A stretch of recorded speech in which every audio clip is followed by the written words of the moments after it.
నమస్కారం. Welcome to our channel. మన రాష్ట్ర ఉప ముఖ్యమంత్రి, జనసేన పార్టీ అధ్యక్షులు పవన్ కళ్యాణ్ గారికి నిన్న హైదరాబాద్లోని అపోలో హాస్పిటల్లో శస్త్రచికిత్స జరిగింది అని చెప్పేసి నేను వాళ్ళ అధికారిక ట్విట్టర్ పేజ్లో ఒక మెసేజ్ చూశాను. వారు త్వరగా కోలుకొని సంపూర్ణ ఆరోగ్యంతో తిరిగి వారి విధులు వారు నిర్వర్తించాలని మనస్ఫూర్తిగా కోరుకుంటున్నాం. ఇక్కడ చాలామందికి ఒక ఆసక్తి ఉంటుందండి, అంటే తెలుసుకోవాలన్న కోరిక ఉంటుంది. మరి ముఖ్యంగా సెలబ్రిటీసు లేకపోతే పేరున్న వాళ్ళకి ఏదైనా జరిగితే ఏమైంది అని తెలుసుకోవాలన్న కుతూహలం ఉంటుంది. ఎందుకు శస్త్రచికిత్స జరిగింది, ఎందుకు సర్జరీ జరిగింది అని వాళ్ళు తెలుసుకోవాలనుకుంటారు. కానీ ఇది పూర్తిగా వారి వ్యక్తిగతం అండి. అండ్ వారంతకు వారు వెల్లడిస్తే తప్ప మనం తెలుసుకోవాలా అనుకోవడం కూడా కరెక్ట్ కాదు. సో పవన్ కళ్యాణ్ గారికి ఒక సర్జరీ జరిగింది, ఆపరేషన్ జరిగింది. So we wish him speedy recovery.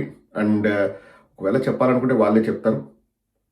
As a clinician, ఒక డాక్టర్గా మనం ఎప్పుడు కూడా ఎందుకు వారికి ఏం జరిగింది, ఏ ప్రాబ్లం అనేది తెలుసుకోవాలనుకోవడం దట్స్ అన్ఎథికల్.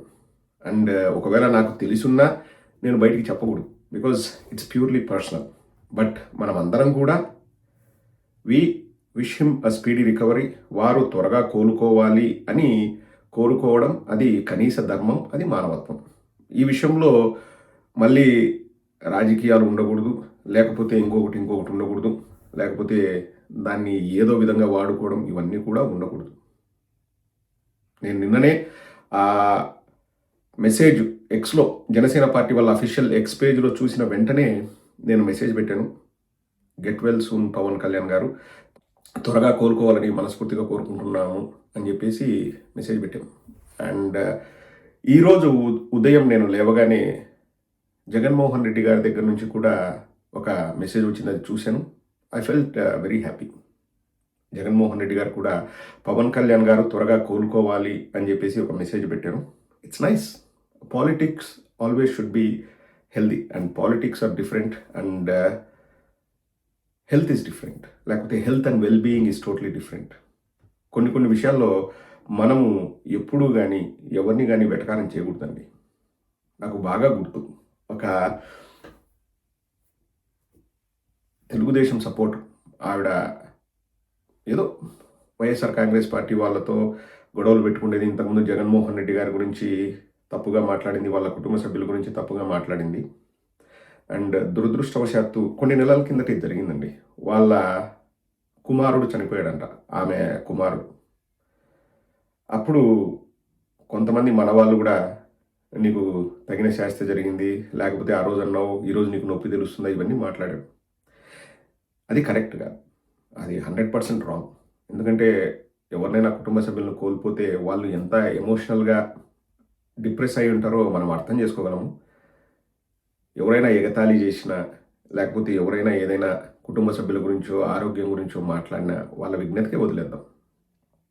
మనం అలా మాట్లాడామనుకోండి, ఆ మాట నిలిచిపోద్ది. నేను ఇదే ఎక్స్లో చెప్తే కొంతమంది, అంటే మన వాళ్ళ ముసుగులో ఉండే అవతలోళ్ళే నన్ను తిట్టారు. నువ్వు ఏదో శుద్ధపూసలాగా మాట్లాడొద్దురా, నువ్వు దొబ్బెయ్యి, ఇలాంటి వాళ్ళే పార్టీకి చేటు, ఏదో మాట్లాడారు. నేను రియాక్ట్ అవ్వాల్సిన అవసరం కూడా లేదు. But that's not the right thing, అది కరెక్ట్ కాదు. సో పవన్ కళ్యాణ్ గారికి మనం అందరం కూడా విషెస్ తెలుపుదాం. అతను త్వరగా కోలుకొని మళ్ళీ నార్మల్గా ఆయన వారి విధులు నిర్వర్తించాలని కోరుకుందాం. అంతవరకు ఫైన్. రాజకీయంగా విమర్శలు అవి డిఫరెంట్ అండి, దట్స్ డిఫరెంట్ థింగ్. కానీ ఇప్పుడు ఒక వీడియో విపరీతంగా వైరల్ అవుతుంది. పవన్ కళ్యాణ్ గారు గతంలో మాట్లాడిన ఒక వీడియో విపరీతంగా వైరల్ అవుతుంది. ఒకసారి ఆ వీడియో చూడండి. దెబ్బ తగిలింది అంటే నన్ను ఏం చేయమంటారు? ఆయనకి కొంచెం మీరు త్వరగా కోలుకోవాలని ఇవ్వండి. ఏమో అది నిజమో అబద్ధమో నాకేం తెలుసు. అతను కొట్టేసుకున్నాడో ఎవరికి తెలుసు.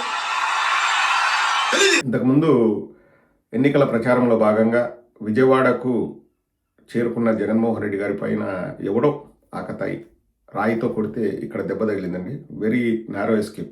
కంటికో లేకపోతే ఇక్కడ తగిలిన చాలా జరగరాని ఘోరం జరిగేది. ఎవడు కూడా ఎలక్షన్స్లో గెలవడానికో లేకపోతే ఇంకోటో నన్ను కుట్ర ఇక్కడ కొట్టు అని చెప్పేసి ఎవ్వరు కూడా మరీ అంత దారుణంగా అయితే ప్లాన్ చేసుకోరు ఎవరు కానీ. చంద్రబాబు గారు చేసుకోరు, పవన్ కళ్యాణ్ గారు చేసుకోరు, జగన్మోహన్ రెడ్డి గారు చేసుకోరు. ఎవరు సొంతంగా నన్ను హామ్ చేయి అని చెప్పేసి అసలు థాటే వర్స్ట్ అండి. కానీ ఆ రోజు పవన్ కళ్యాణ్ గారు ఏమో ఆయన ఇలా కొట్టుకున్నాడేమో ఎవడికి తెలుసు, నేను సంతాపం తెలియాలంటే ఎలా తెలుపుతాను, ఎన్నో మాటలు మాట్లాడాడండి. ప్రతి ఎన్నికల సభలోకి వెళ్ళి 14 ఏళ్ల సుగాలి ప్రీతికి అన్యాయం జరిగితే ఒక్కడు మాట్లాడు. జగన్మోహన్ రెడ్డి గారికి చిన్న రాయి తగిలితే రాష్ట్రం అంతా గగ్గోలు పెడుతుంది, ఎందుకు అది అని చెప్పేసి ఊగిపోతూ కూడా మాట్లాడాడు.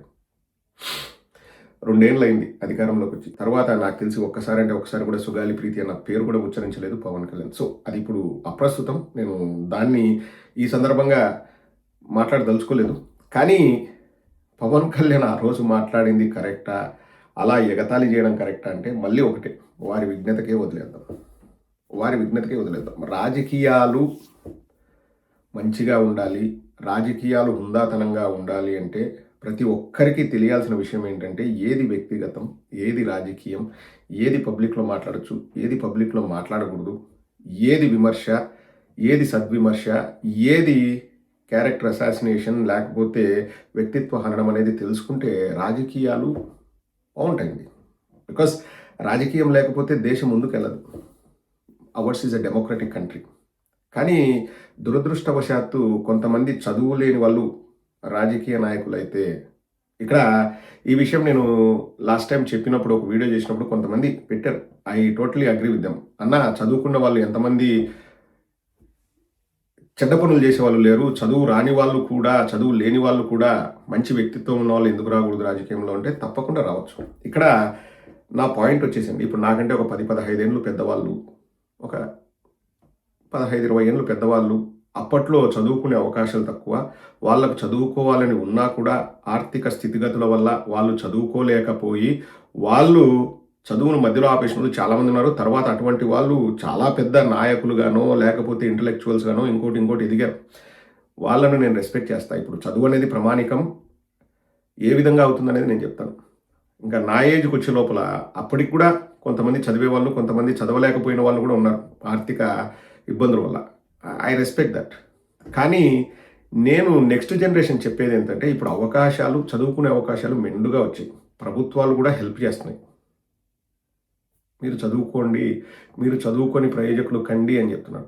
కానీ ఇప్పుడు కూడా నేను అనేది 20s 30s మధ్యలో ఉన్న వాళ్ళు చదువుకోలేదనుకోండి, వాళ్ళు డిగ్రీ కూడా పాస్ కాలేదనుకోండి, ఇప్పుడు వేరే ఏమీ కారణాలు చెప్పడానికి ఆస్కారం కూడా లేదు.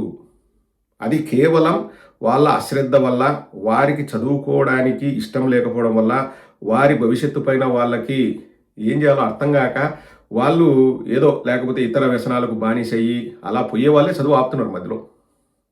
నేను అనేది ఏంటంటే నీ సొంతంగా నువ్వు చదువుకోలేక నీ కెరీర్ గురించి నువ్వు ఆలోచించలేనోడివి, నువ్వు ప్రజాప్రతినిధిపై ఇంకొకటి కెరీర్ గురించో ఇంకొకటి బాగు గురించి నువ్వు ఆలోచించే శక్తి నీకు ఉంటుందా అన్నది నా ప్రశ్న. That is my sole intention. చదువుకోవడం అన్నది ఇప్పటి నుంచి కనీసం డిగ్రీ అయినా ఉండాలా అనే ప్రమాణికం పెడితే రాజకీయం కొంచెం బాగుంటుంది. కొందరు ఏం చేస్తారు, చదువు సంధ్య ఉండదు, చిన్నప్పటి నుంచి ఆకతాయిలుగా పెరుగుతారు, రౌడీ ముక్కలుగా తయారవుతారు. వాడు నలుగురిని బెదిరించే లోపల నలుగురు భయపడ్డారు అనుకోండి, ఓహో ఇదేదో వృత్తి బాగుందని చెప్పేసి వాడు బెదిరింపులకు దిగి లేకపోతే కబ్జాలు చేసి అది ఇది చేసి డబ్బులు సంపాదిస్తాడు. ఇప్పుడు నేను డబ్బులు సంపాదించిన, నేను పెద్ద మనిషిగా చలామణి కావాలంటే ఏం చేయాలి? ఇంకా రాజకీయం ఇస్ ద నెక్స్ట్ ఆప్షన్. పైగా నా దగ్గర డబ్బులు ఉన్నాయి, నేను భయపడిస్తే జనాలు భయపడతారు. వాడు రాజకీయ నాయకుడు అవుతున్నాడు. వాడు ప్రజలకు మంచి చేస్తాడండి. నా పాయింట్ ఆఫ్ వ్యూ అది.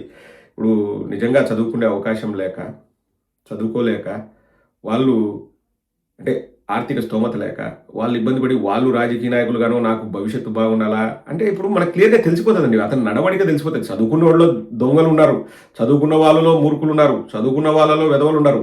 కానీ కనీసం డిగ్రీ అయినా చదివినాడంటే వాడికి ఏదో వాని పట్ల వానికి శ్రద్ధ ఉందనే ఉద్దేశం ఉంటుంది అనేది నా ఉద్దేశం. ఇప్పుడు పవన్ కళ్యాణ్ గారికి చదవగలిగే ఆ రోజు స్తోమత ఉండింది, నాకు చదువులు ఇంట్రెస్ట్ లేదు అంటే ఇప్పుడు నేను అనేది ఏంటంటే మన పిల్లలకండి పవన్ కళ్యాణ్ చూపించి పవన్ కళ్యాణ్ చదవలేదురా, ఇంటర్ ఫెయిల్ అయినాడు, మీరు కూడా ఇంటర్ ఫెయిల్ కాండి, మీరు ఉప ముఖ్యమంత్రి అవుతారని మనం చెప్పగలమా?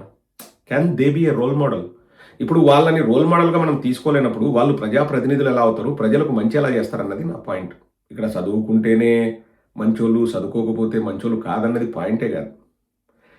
నువ్వు రోల్ మోడల్గా ఉండాలంటే నువ్వు ఎంత హుందాగా ఉండాలి, లేకపోతే నీ వ్యక్తిగతంగా నువ్వు ఏమి సాధించావు, నీకు నీ పైన ఫస్ట్ నీ కెరియర్ పైన నీకెంత శ్రద్ధ ఉంది, నువ్వు అవన్నీ చూసుకున్న తర్వాత నేను ప్రజలకు కూడా చేయగలను అనేది అదే నీ సివి. లేదు నేను చదవను, నాకు చదవబుద్ధి కావడంలే, నాకు చదువు చెప్పే టీచర్లు చెడ్డోళ్ళు, నాకు ఈ సమాజం చెడ్డది, నాకు అడవుల్లోకి పోవాలనుకుంటున్నా, నేను అది చేయాలనుకున్నా, నేను ఇది చేయాలనుకున్నా అని చెప్పేసి సడన్గా ఈరోజు పొద్దున్నే నేను మారిపోయినా, నేను వస్తా, నేను ప్రజలందరికీ చదువుకోమని చెప్తా, ప్రజలందరినీ ప్రయోజకులు కమ్మని చెప్తా అంటే అతన్ని మనము ఒక రోల్ మోడల్గా ఎలా తీసుకుంటాము? అండ్ పవన్ కళ్యాణ్ మాట్లాడింది నా వ్యక్తిగత అభిప్రాయం అండి. ఇలా ఎగతాళిగా మాట్లాడింది 100% తప్పు, 100% తప్పు. కానీ వారి విజ్ఞతకే వదిలేద్దాం. వారు త్వరగా కోలుకొని సంపూర్ణ ఆరోగ్యంతో వారు బయటికి రావాలని చెప్పేసి మనస్ఫూర్తిగా కోరుకుంటున్నాం. That's all we can wish, and we wish a speedy recovery Pawan Kalyan గారు.